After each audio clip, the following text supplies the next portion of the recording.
morning, everybody. Lovely to see you here this morning. I will open us up in a word of prayer, and then we'll go straight into Proverbs.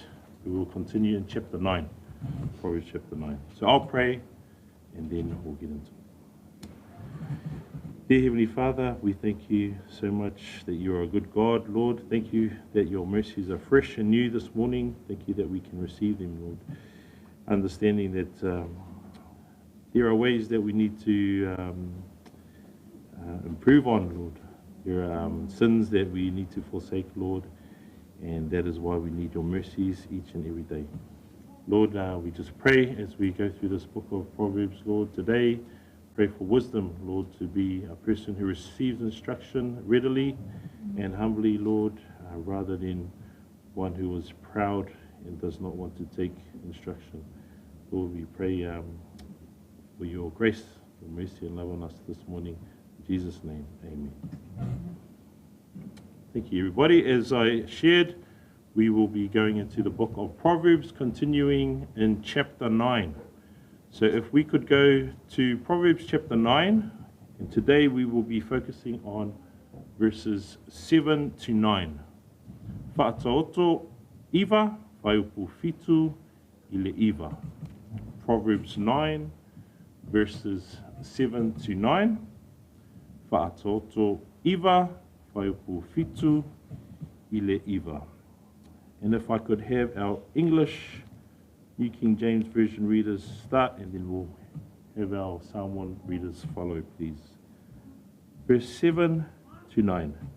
He who corrects the scoffer, iya. He who corrects the scoffer is shame for himself, and he who rebukes a wicked man only harms himself. Do not correct the scoffer, lest he hate you.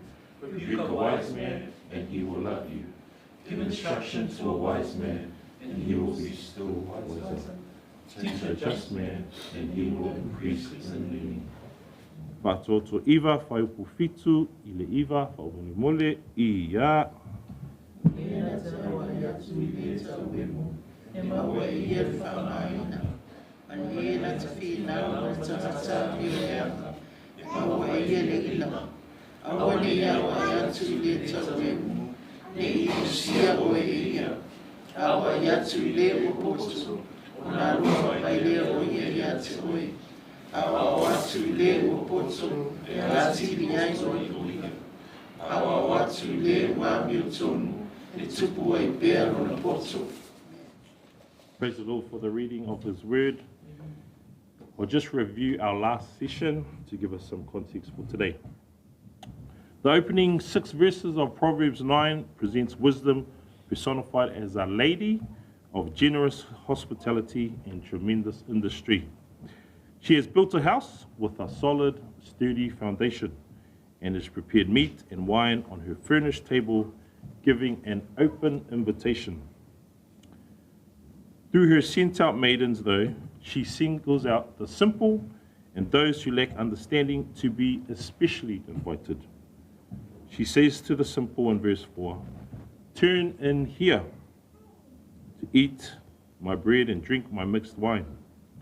What we learnt last session is that wisdom works hard and is not lazy or idle. Wisdom is hospitable, generous, and rich, not necessarily financially, but rich in heart, love, and warmth. We ended with the wisdom which we all need to apply in every aspect of our lives, from Proverbs 3, verse 5 to 6. Trust in the Lord with all your heart, and lean not on your own understanding. In all your ways, acknowledge Him, and He will direct your paths. That is true wisdom, my friends. True wisdom that will steer us well in life. Today, we have 2 characters representing 2 paths. One is wise, and the other is not. Let's read in English, then Samoan, please. Just verse 7 of Proverbs 9, please. He who corrects, in English, then Samoan, iya. He who corrects the scoffer is shame for himself, and he who rebukes a wicked man only harms himself. In Samoan, please, iya. O lena te awa iatu I le tau emu, e maua e ia le whaamaina, ma le la te whina, ma le tangata rio leanga, e maua e ia le ina. Now let's just review some of the words here. The word scoffer, other versions say scorner, is one who boasts and mocks. Cambridge Dictionary says to scoff is to laugh and talk about a person or idea in a way that shows you think they are stupid or silly. The word rebukes, other word used is reproved, or reproves. It means to express sharp disapproval or criticism. Now, this verse, along with the beginning of the next verse, reveal the character of the scoffer. The word corrects, he who corrects, already suggests that the scoffer is incorrect, or wrong, or has gone astray in some way. But how does the scoffer respond?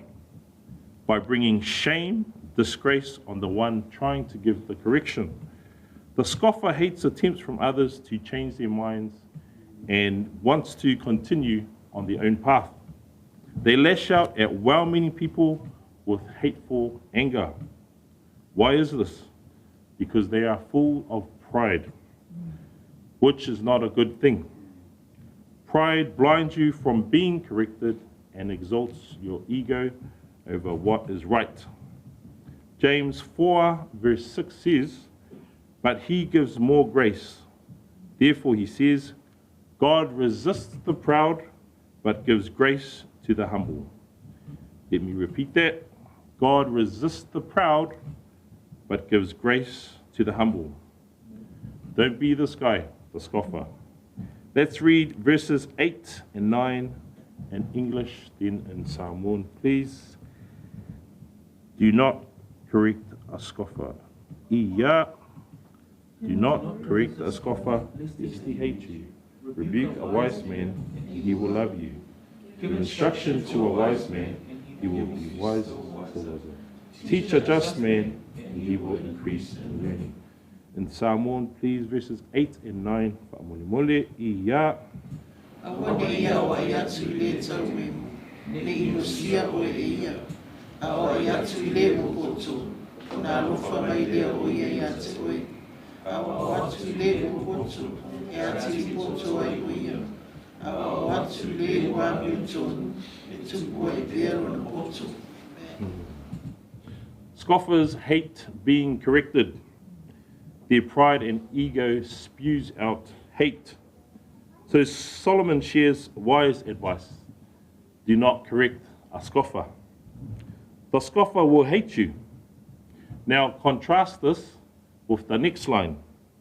Rebuke a wise man and he will love you.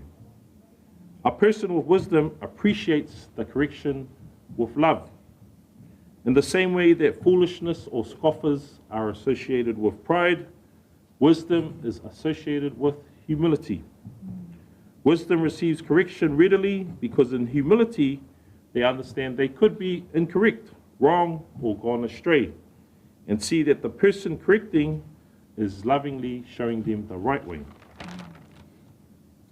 A wise man, or just, righteous man, receives instruction and teaching willingly, and so grows more wiser and increases in their learning. Now let's just go back to chapter 8, so a couple of passages back, and I'll read from verse 10 and 11, where silver, gold, and rubies cannot compare to wisdom.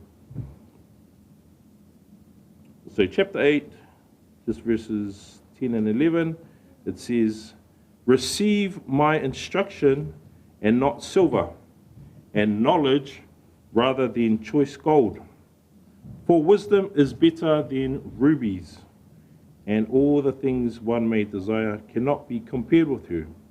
In Samoan, please, chapter 8, verses 10 and 11. Whaamolemole, ia.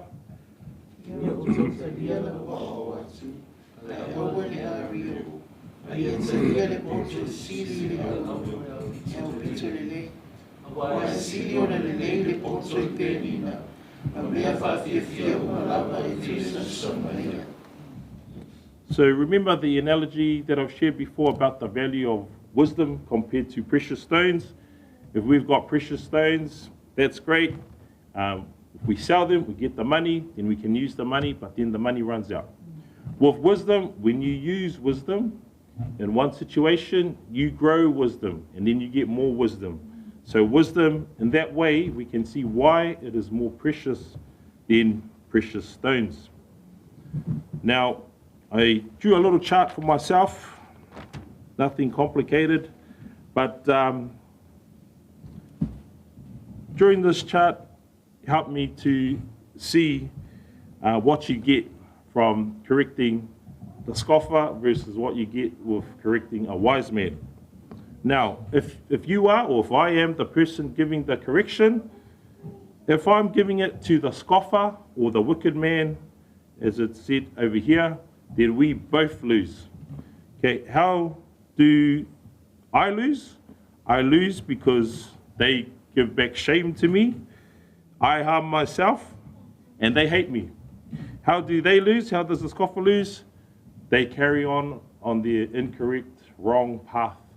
So they lose in that way, and I lose by having wasted my time. That's why Solomon says, do not correct the scoffer. So in that instance, me and the scoffer, we lose. But if I am giving correction to a wise man, then we both win. Why?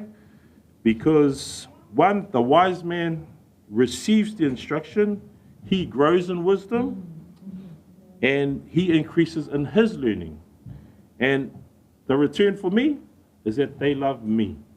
Okay? It's not all about me, but that's how it goes.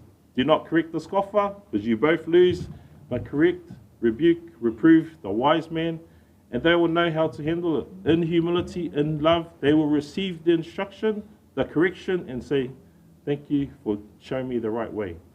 So praise the Lord. We want to be that guy, the wise guy. Not a wise guy, but be a person of wisdom. A wise man will grow in wisdom and keep learning. This is reflected in our Christian life, where we will never be able to claim that my wisdom is now complete, I have no use for more learning. That is absolute foolishness. We are always wanting to grow, and we should have the heart, adopt the heart of 2 Peter 3:18. Lua peteru tolu whaipu sefulu valu. Where this is part of our sanctification journey. As we grow as Christians, we see in this passage, do not be a scoffer, be the wise man. 2 Peter 3:18, Lua peteru tolu whaipu sefulu valu.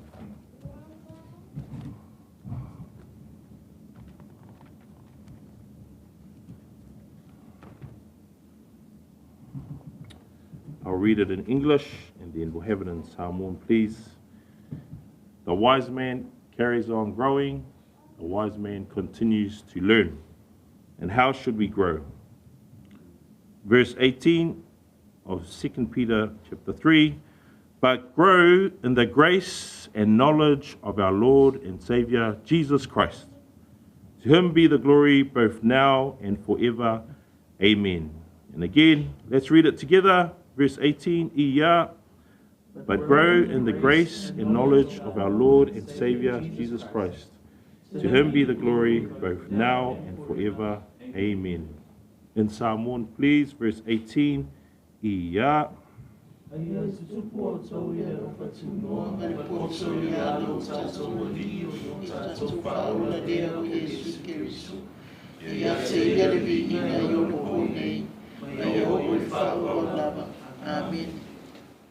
The scoffer does not want to grow.